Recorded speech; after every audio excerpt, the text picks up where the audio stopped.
Well, looks like Obama may get his carbon tax because of this, though. I mean, what does putting a bunch of taxes on us have to do with fixing the oil well? It doesn't. But the point is, how on earth can they? I'm speechless. How could they not have some type of emergency standard operating procedure that is not in place if one of these things goes haywire? I agree with you. That's where the bottom line ends for me. And yet now they want to build more of them, and they still don't know how to cap them off.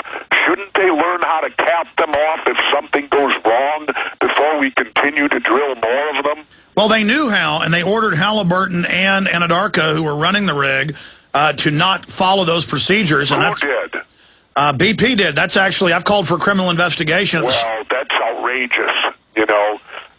And like I said, before any new drilling's done, they better have a rock-solid procedure that works to stop it if something goes wrong. Well, yes, sir, Governor, they did, and I've got the Coast Guard hearings they had 3 weeks ago. It's gotten very little news. Atlantic Monthly and others have covered it, and in those minutes they talked to the ship engineers, the drilling rig engineers, and they said that the well was leaking 2 months before, not 2 weeks before, and that the whole thing happened because BP told them to do cost-saving measures that in their words, I told them, and this is witnesses, that I told them it would effing explode and catch on fire. Well, then there's people that ought to go to jail then. It's as cut and dry and simple as that. The people who did that should go to jail. I agree with you. That's all I got to say. I agree with you. It's a Forrest Gump, and that's all I got to say about that. We've only got about 2-3 minutes left with you, Governor. In closing, the Iran situation, they're putting more sanctions on them. They're talking about boarding Iranian ships engaged in regular commerce. Israel's got nuke subs off their coast. Iran has backed off, trying to run through the Israeli blockade. What's your view on what even the L.A. Times is saying today could shape up to be the start of World War III? Well, I don't know if it'll shape up to World War III or not, but I think it's been on the radar screen for a long, long time. Let me finish your show by telling your listeners this. I have become a huge fan of Colonel L. Fletcher Prouty. I've read all his books he's written. I now have 8 hours of CD that I've become in contact with.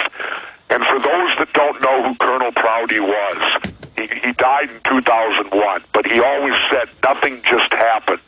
Everything is planned.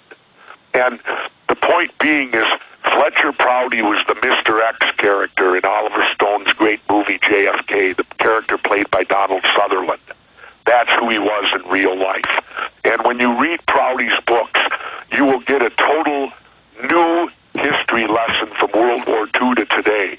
And you'll understand clearly that each and every one of these wars is pre-planned, that they're always planned for third world countries, and that there's never anything that the military can achieve in which to declare victory.